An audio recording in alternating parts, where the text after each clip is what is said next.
Hey guys, Lahamada here, and today we're going to talk about Cinetracer. I just downloaded this app. I'm going to check it out, but before we move on, let's talk about what Cinetracer is.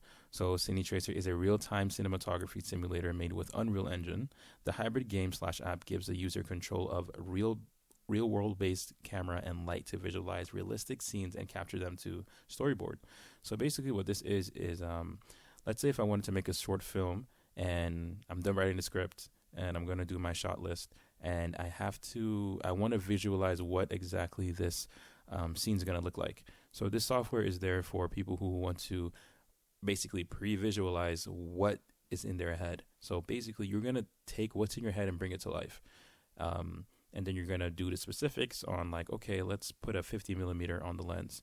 If what would a 50 millimeter look like? What would a 35 millimeter look like? What would an 80 millimeter lens look like on a subject or in this area?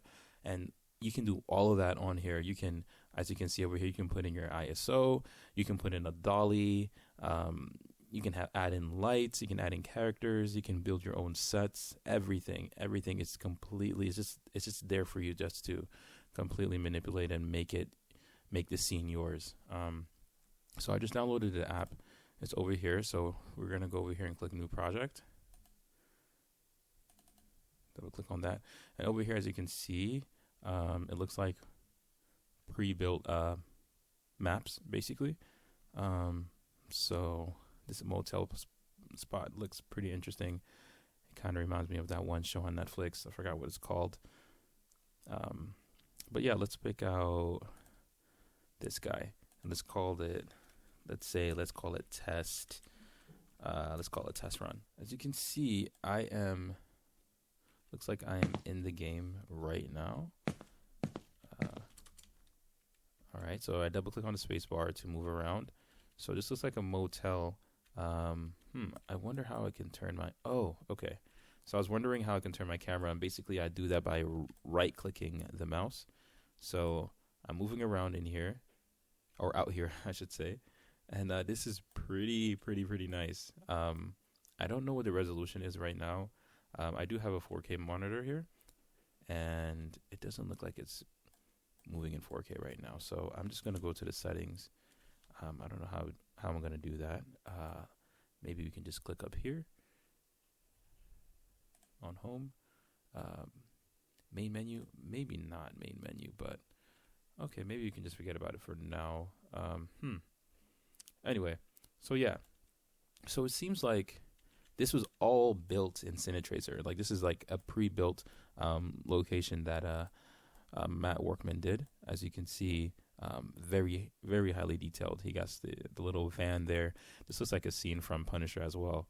On season, I think the last season, where he was in the motel trying to save the girl. If you haven't watched it, I'm so sorry I spoiled it. I spoiled that little part for you, but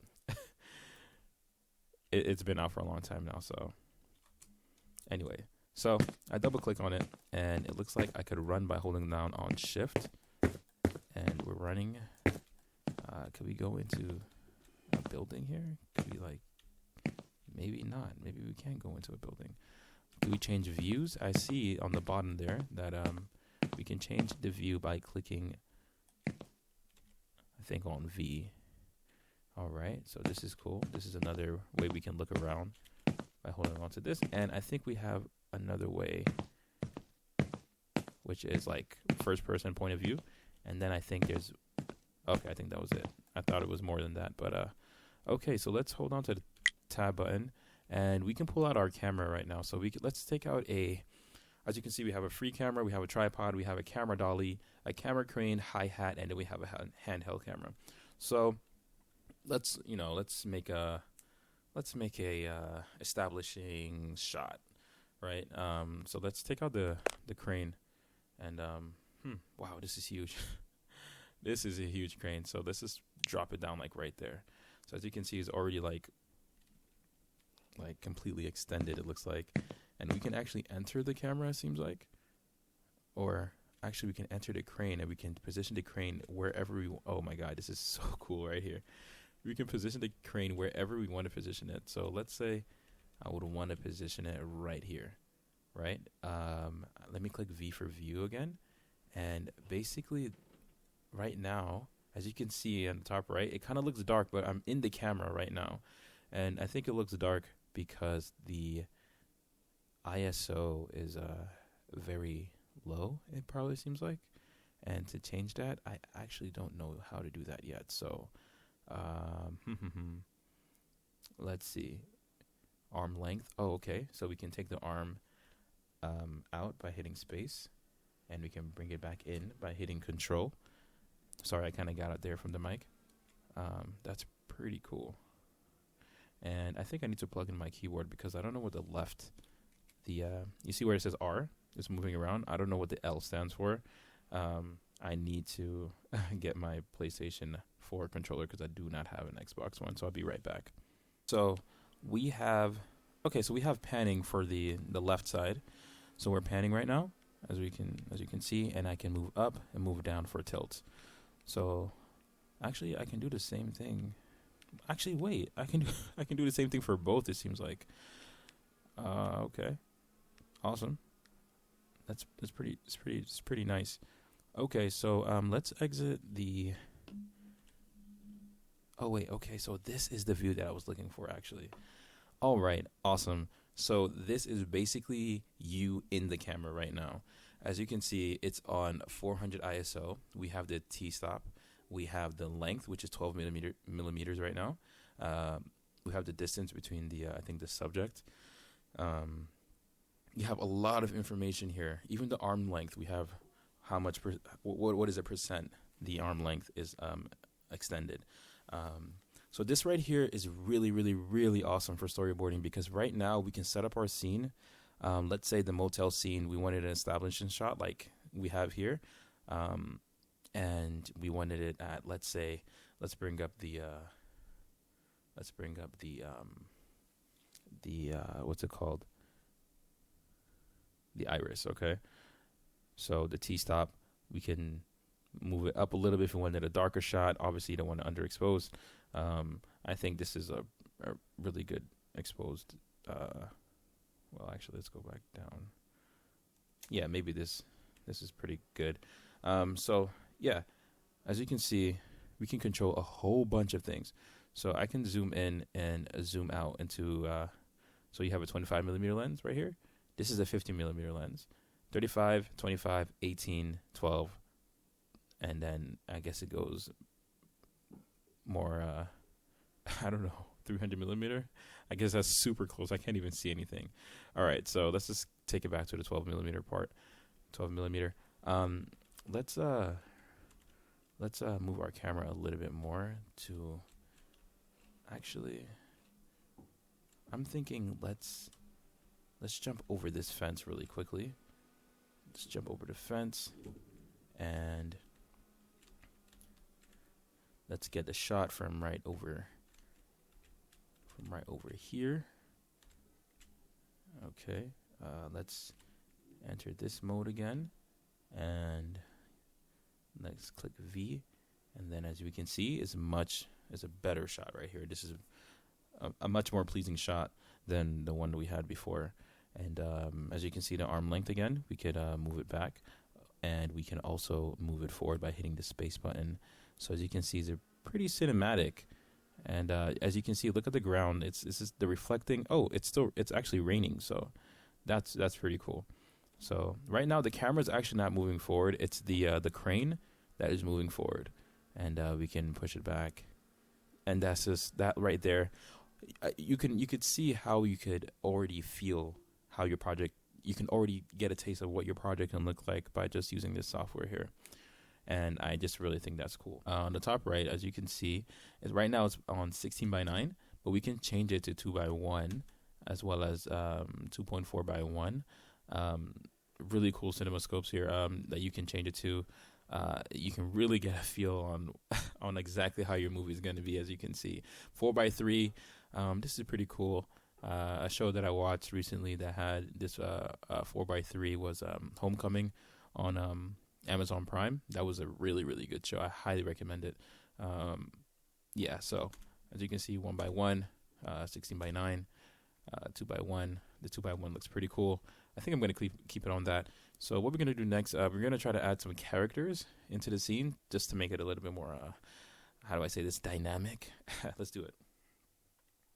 All right, so I just clicked the E key on my camera, on my keyboard, I mean, to get back into first person mode, and we can see the crane still there with the camera attached. So we're gonna go over here and we're going to click the tab button again, and then we're gonna go to actors. Let's go to actors. All right, cool. So we have a really nice amount, a really good amount of characters here.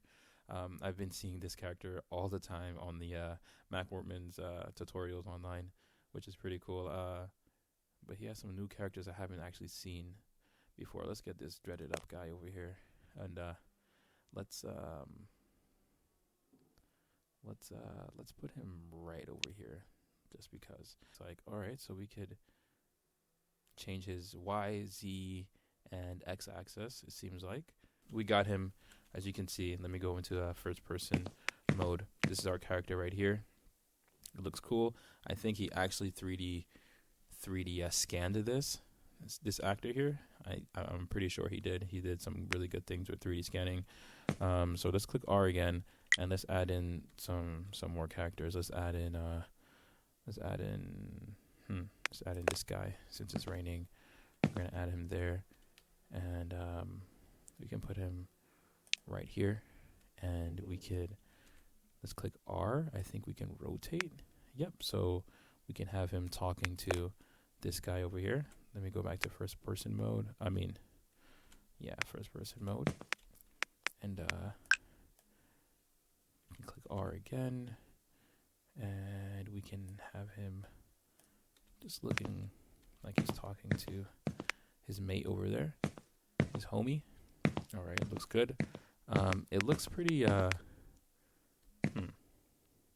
lighting wise, it looks pretty dark. Or pretty bland. I want to exaggerate this light that's coming from here, casting down to him. You can see it a little bit, but not too much. So let's see if we can pull up a light here by clicking the tab button, clicking lighting, and let's put up a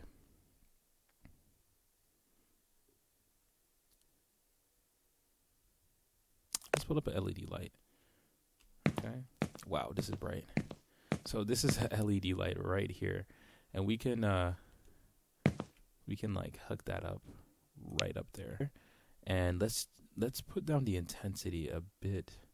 Okay, so I think I figured it out.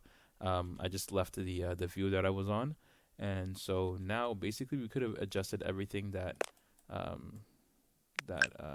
just did recently just by using these. So we can adjust the tilt, the color. So I want the color to be a little bit just like how the motel light is, and that's a little bit red, so that's good. I want to drop the intensity just a bit. All right, so that's awesome. Let me go back to first person view, and let's move back down. And yeah, this is a little bit more like it, because you have this huge motel sign right here, and it's not casting anything on the ground. So having that extra piece of light, I think, would make it more realistic on how the lighting would probably be. Yeah, so I mean, this is basically it. If we go to the camera, I mean, the camera's all the way back here, so we're not able to even look at the characters as much. But I'm gonna click E to enter the camera. Let me leave this mode real quick, and gonna click E to enter the camera. Click V for view. Click it again, and there we are. There's our scene. That could have been our scene. Very easy. So yeah, that's basically it. Obviously, that light will not be there during the production of this exact set over here. We'll probably put like, maybe, I don't know, put some lights over here a little higher. Maybe I don't know what they're called, those balloon lights, those really, really huge lights that are in the sky. But yeah, maybe we could just drop it down, or let's change the aspect ratio. Yep, let's change it to that. So yeah, as you can see, we have that, and that's basically it for right now. That's all I have. This looks I said this app, this video game. We can call it a video game because that's what it is, right? It's pretty cool. I like it, and I'm definitely gonna be using this a lot. Just look at that. That's super cinematic already. Looks very realistic. As you can see, I'm a little bit rusty. The guy's not completely on the ground, it seems. He doesn't look like he's completely on the ground either, but hey, I just started. So, yeah, so that's basically what it is. If you guys like this, please support it. Man, this is probably like the best $95 I've ever spent in my life. This is going to this is going to help me a lot with my production, with videos, with visuals for Instagram, for YouTube videos, for my short film. I actually have a short film coming up very soon, and this is going to help tremendously. So yeah, if you guys like the video, remember to subscribe. Hopefully I get better on this. Catch you guys later. Bye.